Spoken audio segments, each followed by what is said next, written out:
Apakah kamu pernah merasakan sulit tidur saat pindah ke sebuah tempat baru? Bukan, bukan karena kamu tidak mengantuk atau masih harus melakukan aktivitas, tapi karena sebuah firasat yang hanya kamu sendiri yang bisa rasakan. Itulah yang aku rasakan beberapa hari terakhir setelah aku pindah ke tempat kosku yang baru di daerah Cijagra.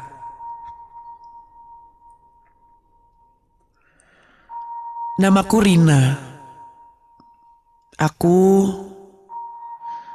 adalah seorang mahasiswi baru di sebuah universitas swasta di Bandung. Waktu itu, aku baru pindah ke rumah kos yang jaraknya lebih dekat dengan kampus. Karena tempat kosku sebelumnya cukup jauh dari kampus.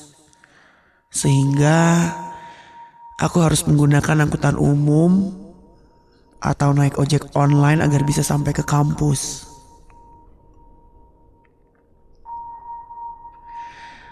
Tapi setelah pindah ke tempat baru ini, aku bisa menempuh perjalanan ke kampus cukup dengan berjalan kaki sekitar 200 meter saja.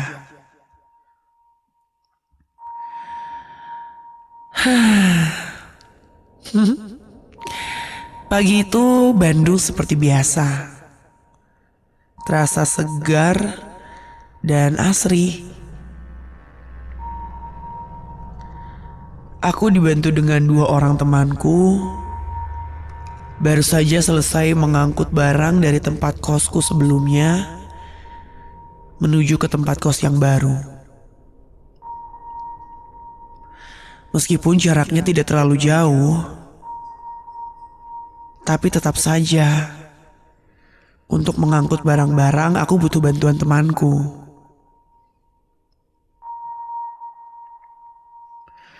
Untung saja Alvin bersedia membantu dan meminjamkan mobilnya. Robby juga sangat baik karena mau membantuku berdua dengan Alvin. Oh ya, aku tuh memang terbiasa berkawan dengan laki-laki. Makanya ketika aku bilang aku akan pindah kosan, kedua temanku ini langsung bersedia membantuku.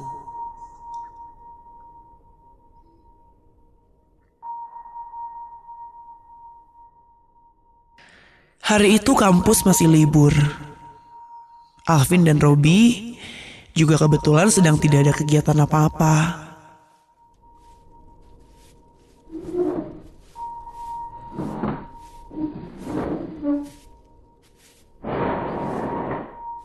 Nah, udah beres nih semua. Bentar ya, aku pamit ke ibu kos dulu. Begitu kataku.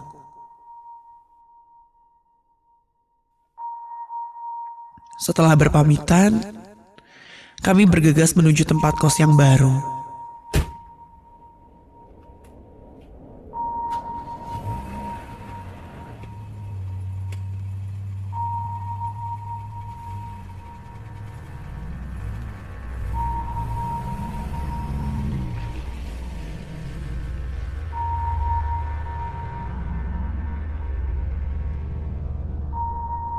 Tak berapa lama,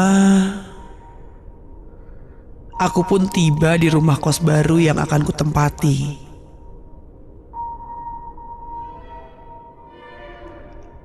Alvin dan Robby bergegas menurunkan barang-barangku dari mobil. Suasana di sekitar sini sangat tenang dan asri. Padahal jaraknya hanya beberapa puluh meter saja dari bisingnya jalan raya.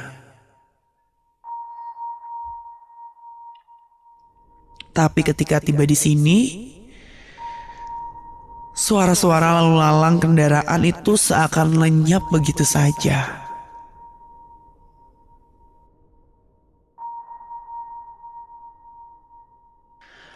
Usai menata rapi barang-barang di kamarku, Alvin dan Robi bergegas pamit. Aku sangat berterima kasih pada mereka yang sudah membantuku. Aku pun berjanji akan mentraktir mereka makan nanti. Vin, Rob, makasih banget ya udah mau direpotin. Ya elah Rin, kayak ke siapa aja sih kamu? Iya, pokoknya makasih banyak ya. Nanti aku traktir burger, oke? Nah, kalau itu sih kita setuju, ya kan Rob? Oh, Robi jelas mengangguk setuju. Setelah mereka pamit, kini hanya ada aku seorang di kamar. Tadinya aku hendak menemui ibu pemilik kosan ini. Tapi sepertinya beliau sedang tidak ada di rumah. Untung saja, aku sudah diberi kunci pagar dan kunci kamar. Jadi aku bisa leluasa untuk keluar masuk. Kebiasaanku ketika di tempat baru adalah berjalan ke sekitar untuk memetakan lokasi-lokasi seperti tempat makan, hingga warung atau minimarket terdekat untuk kebutuhanku sehari-hari nantinya. Ketika aku hendak keluar dan menggembok kembali pagar rumah kos ini,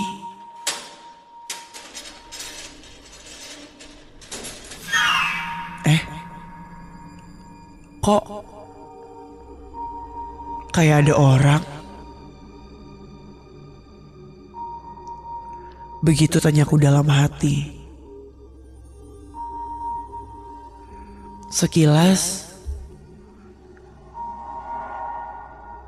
aku melihat seperti hordeng yang baru saja ditutup oleh seseorang di balik jendela putih itu.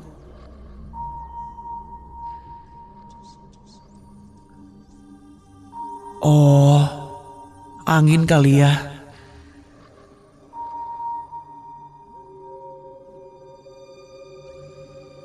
Tak berapa lama, aku pulang.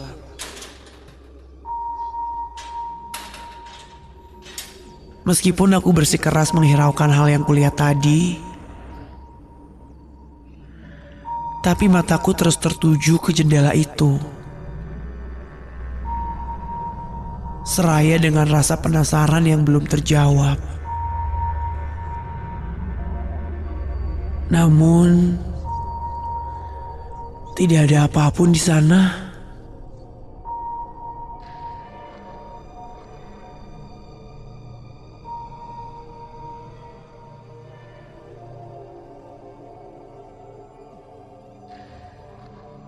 Singkat cerita, setelah aku bebersih diri dan merapikan kamar, aku menemui ibu kos sore itu. Seperti yang sudah beliau beritahu sebelumnya, semua penghuni kamar kos di sini adalah perempuan. Karena memang kos-kosannya khusus buat putri. Kecuali ada satu namanya Mang Ujang. Dia satu-satunya laki-laki di sini yang bertugas menjaga kos. Dan selebihnya, semua orang di sini adalah perempuan. Penghuni kos ini orangnya beragam. Ada yang kuliah seperti aku, dan ada juga yang bekerja. Tapi karena sedang libur semester, sebagian besar dari mereka yang kuliah belum kembali ke sini. Kecuali ada namanya Mbak Ana dan Kak Dini yang memang sudah kembali aktif bekerja.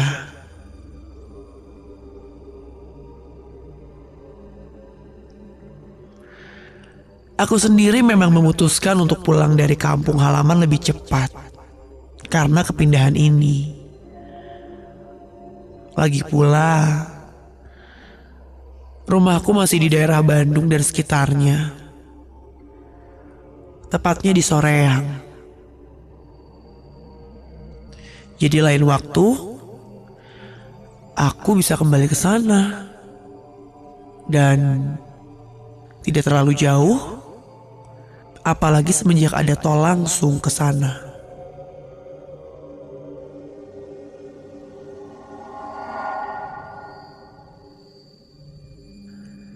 Suasana yang nyaman dan tenang ini pun seketika berubah di malam pertama aku menempati kos ini.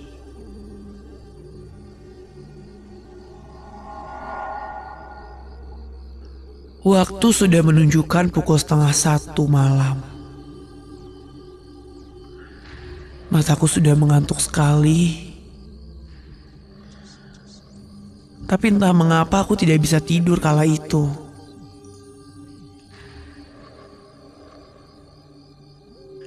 Selimut sudah menutupi tubuh. Lampu pun sengaja aku redupkan.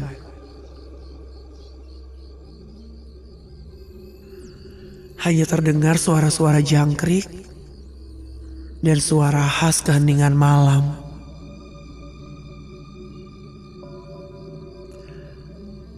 Tiba-tiba, astaga, suara siapa itu? Dia kenapa? Aku terkejut ketika tiba-tiba saja ada suara jeritan yang terdengar nyaring. Dalam hatiku bertanya-tanya,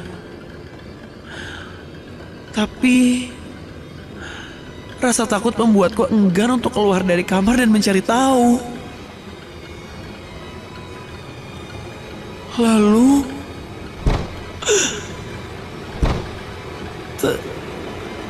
terdengar suara di dinding kosan yang terbuat dari triplek ini seperti dipukul atau ditendang-tendang. Suara gaduh itu lantas membuat penghuni kos lainnya terbangun.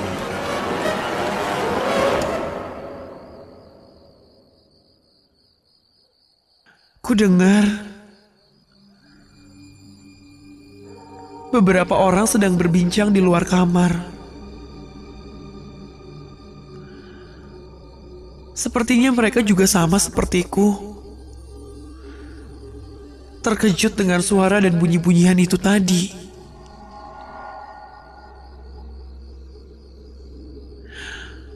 Aku pun akhirnya memutuskan untuk keluar kamar. Kulihat sudah ada ibu kos, Mang Ujang, dan Kak Dini di sana. Aku langsung menghampiri mereka dan bertanya, "Itu suara apa ya?" Lalu Kak Dini menjawab dan menjelaskan kalau ternyata suara itu bersumber dari kamar Mbak Ana.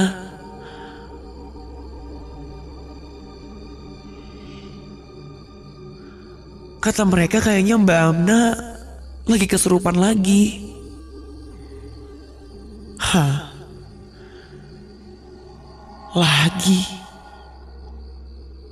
Lagi? Tanyaku dalam hati.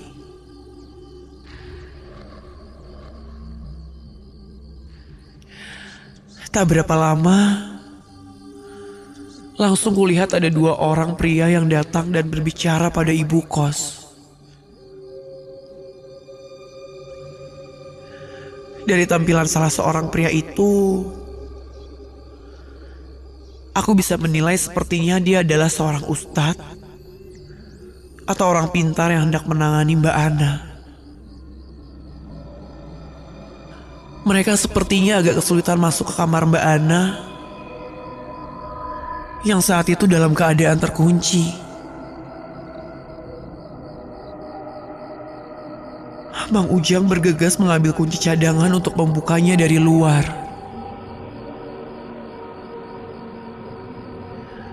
Aku pun disarankan untuk masuk kembali ke kamar dan tidak diperbolehkan melihat.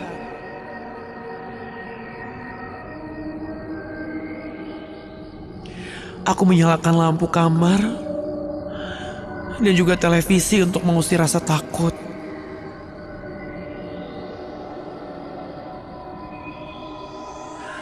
Ku dengar meskipun samar, orang pintar itu seperti sedang membentak. Astaga, sepertinya itu suara dari sosok yang sedang merasuki Mbak Ana. Aku jelas saja panik dan takut, meskipun aku tidak melihatnya secara langsung. Tapi dari apa yang ku dengar saja sudah membuatku merinding.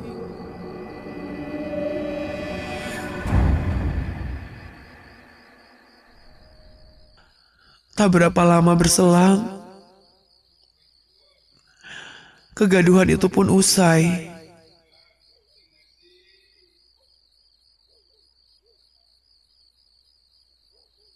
Sepertinya orang pintar itu sudah berhasil mengusir sosok yang merasuki Mbak Ana.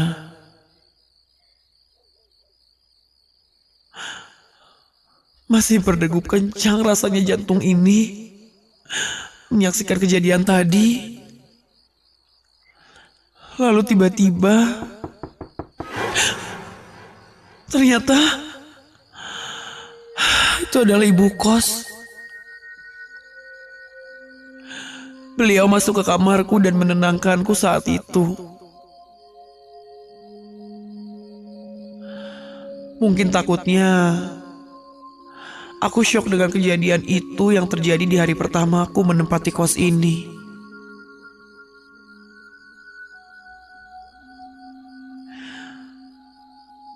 Ibu juga bercerita tentang Mbak Ana yang katanya memang rentan sekali mengalami hal seperti tadi.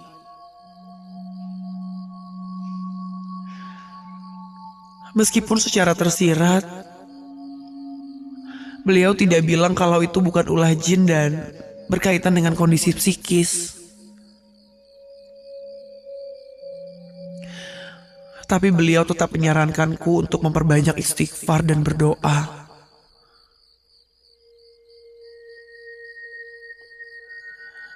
Hingga tak terasa, waktu sudah menunjukkan pukul 2:30 pagi.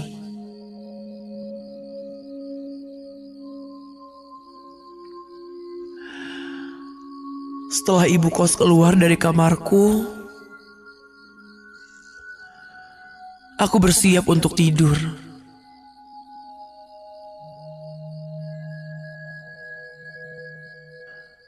Tapi beberapa menit kemudian,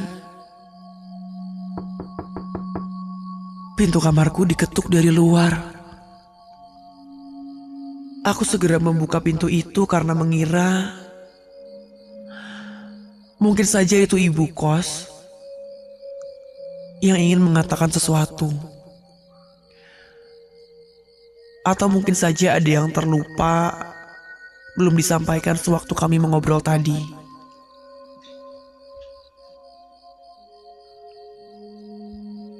Tapi ketika ku buka,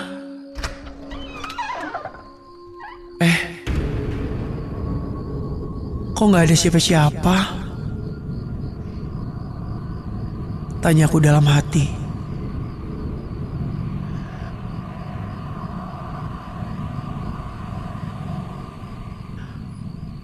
Aku pun kembali ke tempat tidur.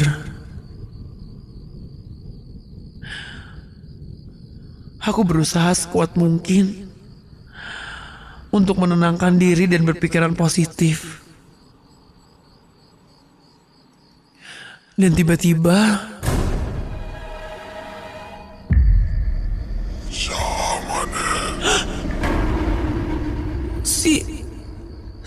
siapa itu? Suara siapa itu?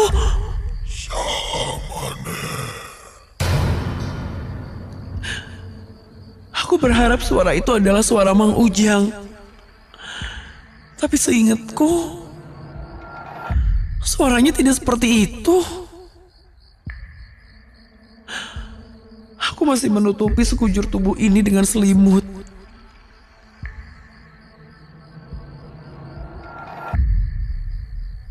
Ya tempat aing. Suara itu jelas bukan berasal dari luar, tapi dari dalam kamarku.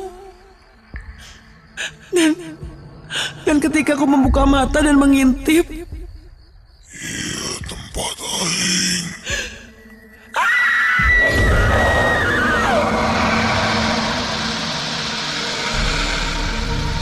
melihat sosok tinggi besar dan hitam pekat sedang berdiri di samping tempat tidurku.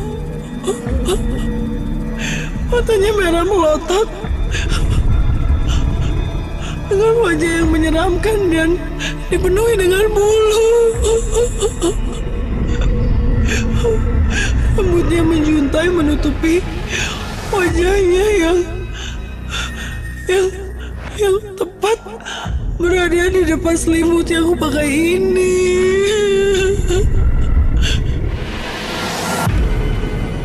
Aku lantas berteriak histeris berkali-kali. Sampai akhirnya Mang Ujang pun masuk dan menenangkanku.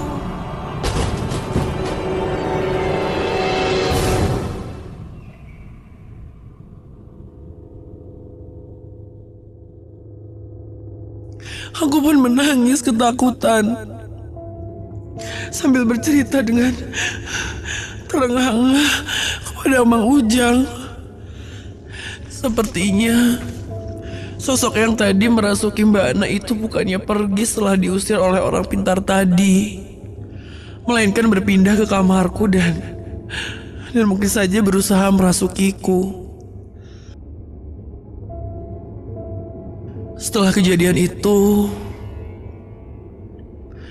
ibu kos selalu mensterilisasi dan mengadakan pengajian untuk rumah kos ini.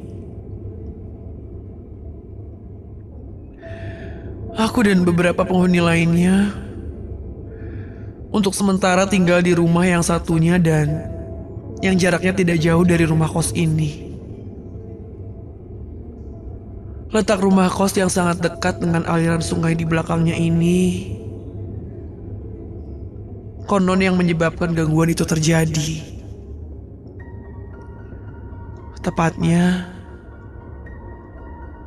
setelah sekitar seminggu lalu, sungai ini meluap dan kabarnya menewaskan salah seorang warga. Entah apa hubungannya, tapi yang jelas sosok itu adalah sosok yang meneror penghuni rumah kos baru-baru ini.